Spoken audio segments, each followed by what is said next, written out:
Vakomana vanhu voshamisika vachiona aiwa the vice president Constantine Chiwenga ari kuzivikanwa kuti aiwa right now he is in Goa, we are not sure if he returned.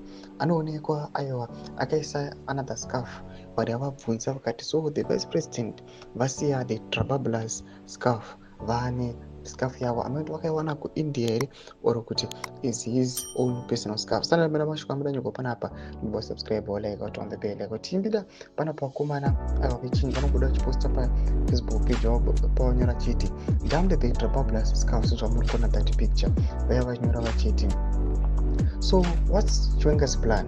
Does he have the balls to come out and admit 45 years of failure in corruption, etc.? Does he have the gumption to take a stand against that destructive antiquities that destroy his nation? Is he ready to confront the evil in his own party?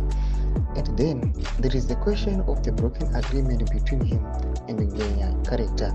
If he is not careful, he will be cobbled like RGM was by his own side. Thomas vanobuda taura panapa vachiti aiwa kana general vakasangwara vanogona kungorowa yakangorowa muna 2017 hatikuna kuti maloyalist nemaallies ese nevanhu vari kuoccupy matop positions vakazvaona zvakaitika aiwa kumapurisa panana matamba paipai nyika yose yakutonoti panguva ino chokwadi chakubuda ende zvakuonekwa kuti vakomana vanombokomenda nhau idzi vanhu vachivaona sevanopenga vanhu ava vanenge vachitaura chokwadi.